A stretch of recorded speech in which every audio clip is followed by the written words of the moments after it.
Olá, queridos amigos, queridas amigas, que a paz de Cristo esteja com cada um dos irmãos, que o sol da justiça, que é Jesus, possa inundar seus corações, dando-lhes o devido entendimento, sabedoria, e que todos tenham um dia bastante feliz. Vamos à lição? E hoje, quinta-feira, 14 de agosto de 2025, dentro desse novo trimestre que é julho, agosto e setembro, a lição 7 de hoje, ela tem como título O Pão e a Água da Vida. E a lição de hoje, nós observamos que Jesus, através das Sagradas Escrituras, ele se utiliza assim de duas metáforas. Uma delas é o pão da vida, para ilustrar a sua identidade e o propósito, de alimentar multidões, seja física e espiritual, que está lá no livro de João capítulo 6. E já em João capítulo 4 é mencionado que Jesus tem esse encontro com a mulher samaritana e ele diz ali que ele é a água da vida. O que nós podemos observar aqui em 1 Coríntios capítulo 10, versículo 11, que o apóstolo Paulo fala que a história de Israel ela foi contada através de símbolos, e tipos, para servir assim como exemplos assim para todos nós, para nós entendermos e compreendermos melhor as Sagradas Escrituras de uma forma assim didática que Deus encontrou para nos ensinar, principalmente para nós que estamos vivendo no tempo do fim. E a Bíblia ela repleta assim a experiência e testemunho de que nenhum é igual ao outro, onde as pessoas são alcançadas assim de formas mais incríveis, porque Deus tem meios diferentes e especiais para alcançar, transformar cada filho seu de forma singular e especial. Em João 4, versículos 7 até 15, Jesus tem um encontro assim espetacular e alcança uma mulher samaritana à beira do poço de Jacó, onde ele atinge o coração dessa mulher pecadora, que ela já tinha tido assim vários maridos, uma pecadora, e que ele dá o perdão para ela e oferece a água da vida. E já em João capítulo 6, versículos 31 até 51, Jesus se apresenta como o pão da vida, algo que deixava assim os judeus perplexos, e faziam perguntas questionando, mas como pode ser o pão da vida? E na realidade Jesus, dentro assim dessa metáfora, ele fala que ele é o alimento físico e espiritual para a salvação de pessoas. E a história do povo de Israel está cheia assim, repleta de símbolos e tipos que nos mostra, que nos diferencia para as realidades espirituais e nos servem como exemplos para nós, a fim de que nós possamos compreender verdades bíblicas, E uma delas é a coluna de uma nuvem, que ela se encontrava em cima do povo de Israel, que ele ia do Egito até a Terra Prometida, e essa coluna de nuvem assim, ela ia protegendo aquelas pessoas, que na verdade não é a nuvem que protege, era Deus que estava ali, mas só era uma simbologia para o povo hebreu, que ocorreu lá desde a saída do Egito até a Terra Prometida. E também outro que nós vemos também é o maná, um alimento especial que ele caía do céu, um alimento assim bem completo, com todos os nutrientes e vitaminas necessários para o ser humano. e aqui só uma quantidade daquela alimentava a pessoa por todo o dia. E a água da rocha, que também é mencionada nas Escrituras, é outra, né? Porque a rocha é Cristo, Ele que dá a água e a salvação para nós, para aquele que tem sede e o procura. E todas essas coisas são ensinadas a verdades através de Cristo, né? Onde a sua proteção ela é assim de uma forma didática e simbólica.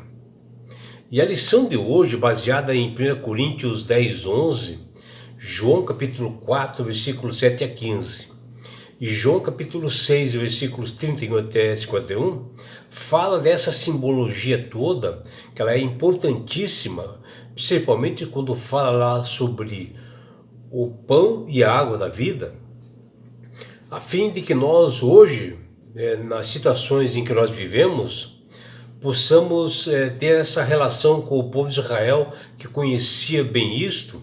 E Paulo nos fala o seguinte, para que se torne exemplos para nós, a fim de que não cobicemos as coisas más, como eles cobiçaram. Está lá em 1 Coríntios 10, 6, onde Jesus já falava, já pregava através de Deus, pregava para os israelitas sobre o pão da vida que era Jesus e a água da vida que era Jesus, mas que eles iam para outros caminhos errados. E isto é para que nós possamos aprender e aplicar na nossa vida hoje, para nós vivermos a fim dos tempos, né? Porque está se aproximando o tempo do fim, ou seja, da segunda vinda de Jesus, e que nós temos que estar preparados por esse momento, e que nós possamos estar aguardando esses momentos que antecedem a segunda vinda de Jesus, que está logo aqui, momentos para chegar. E o apóstolo Paulo, nessa passagem de 1 Coríntios 10, ele dá essa advertência, nos ajudando a evitar os mesmos problemas que os israelitas passaram e acabaram errando.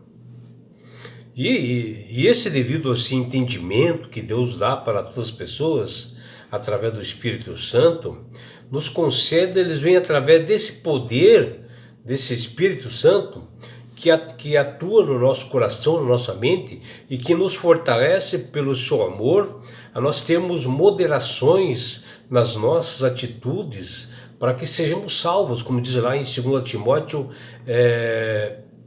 capítulo 1, versículos 6 e 7. E a dedicação do apóstolo Paulo em escrever essas orientações a nós, que também ele se direciona ao seu irmão de fé, chamado Timóteo, é uma forma de amor que Paulo demonstra em orientar, e foi justamente para fortalecer e encorajar, a fim de que fosse reavivado, né? Como diz as Escrituras lá em 2 Timóteo 1,6, o dom de Deus que nele estava, e com o espírito de poder, de amor, de moderação, que fala lá em 2 Timóteo 1,7. E assim que é o jeito que nós devemos corrigir outros irmãos que estão caindo em falhas, né? Para nós vivermos um compromisso como o pão da vida, Jesus, para que as pessoas tomem decisões corretas e sigam os ensinamentos da verdade que estão nas Escrituras.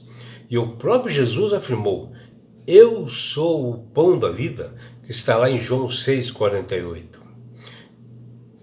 E justamente o pão da vida que veio para nós, para dar ânimo, para nos dar salvação, para nos levar para as mansões celestiais.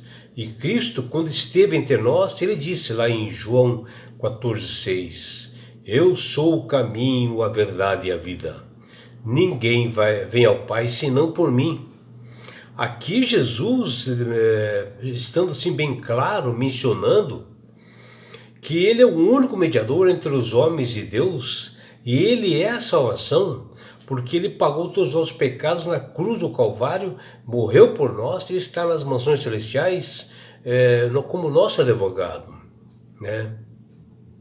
Para que nós realmente não venhamos a errar, porque não existe outro meio de salvação, e não adianta nós buscarmos através da idolatria, de imagens, de quem quer que seja, porque a salvação é somente através de Jesus. E isto é confirmado em 1 Timóteo 5, que Paulo alerta ao seu irmão Timóteo, que ele diz lá, porque só há um Deus e um só mediador entre Deus e os homens, Cristo Jesus. Aqui nos mostra que não existe outro caminho para a salvação se nós queremos alcançar o céu a não ser Jesus. Cristo é a salvação, a fonte de vida, que diz lá em João 14,6.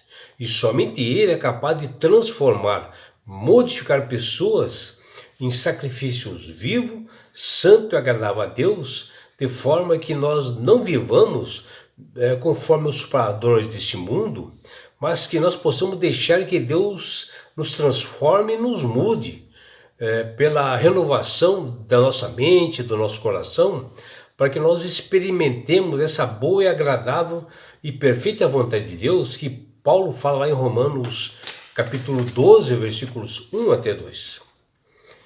E em João capítulo 4, versículos 7 a 15, nós vemos esse encontro espetacular da mulher samaritana com Jesus.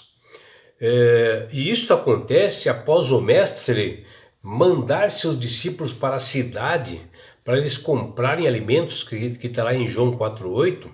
E aqui Jesus faz isso de propósito, né, para que ele pudesse ficar a sós com aquela mulher. E ele se dirige a esse poço de Jacó para esse encontro com essa mulher samaritana, que ela era discriminada, né, pelo seu próprio povo e também pelos judeus, porque os judeus não se davam com os samaritanos. E ela socialmente é muito mal falada, desprezada, porque ela já tinha saído de bastante casamentos e ela é considerada uma mulher impura. E parece que Deus ali providenciou esse cenário todo para esse encontro de Jesus com essa mulher. E aconteceu esse encontro com essa mulher samaritana justamente no horário mais imprevisto, debaixo de um sol escaldante que era do meio-dia, quando ninguém era acostumado a ir nesse horário buscar água lá. E a samaritana encontrou o sol da justiça, que é Cristo, porque ela tinha um passado tenebroso, precisava ser transformada. E esta mulher descobre em Cristo algo que ela não poderia encontrar em nenhum outro lugar. E Cristo oferece a ela a água da vida. E Jesus transforma aquela mulher, e que ela estava assim com os seus ombros pesados, com fardos pesados. E Jesus tira esses fardos dela, porque ela estava achando que ela não tinha mais salvação para ela, devido aos seus erros, seus pecados. E ali dá uma libertação tremenda através de Cristo para essa pecadora. E é Deus quem desperta em nós essa sede espiritual que esta mulher teve também. Essa sede interior pela paz, pela alegria, pela felicidade. E, portanto, somente Ele, Cristo, Ele pode satisfazer a cada um de nós, como diz lá no Salmo 42, versículos 1 e 2. E é por isso, meu amigo, minha amiga, que Deus tem falado com todas as pessoas para aceitarem a Jesus como Salvador e Senhor. Porque o próprio Jesus diz, eu sou o caminho, a verdade e a vida, ninguém vai ao Pai senão por mim. É Jesus dizendo que Ele é o único mediador entre os homens e Deus. E quando você aceita Ele, a Jesus como Salvador e Senhor, obedecendo seus estatutos e mandamentos, principalmente o quarto mandamento, você passa a ser uma pessoa sábia de entendimento e você ganhará de Deus algo estrondoso e maravilhoso que chama-se salvação. E com isto, na grande volta de Jesus que se aproxima, porque está ali em Mateus 24 e Lucas 21, os sinais estão ali da segunda vinda de Jesus. Ele, ao voltar, Jesus levará você, seus filhos, sua família, seus amigos e todos nós, sabe para onde?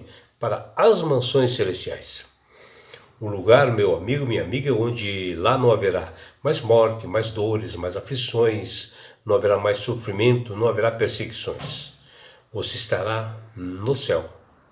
Você terá uma oportunidade enorme de participar assim de uma grande festa da boda do Cordeiro, do casamento, da união desse noivo Jesus com a sua noiva, a igreja, que somos nós, numa grande festa.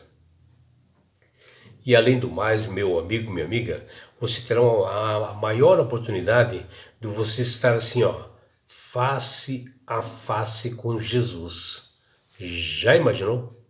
Sabe por que Deus quer fazer isto com você, minha amiga? Com você, meu amigo? Porque Jesus te ama. Abraços do seu amigo João Carlos Amorim.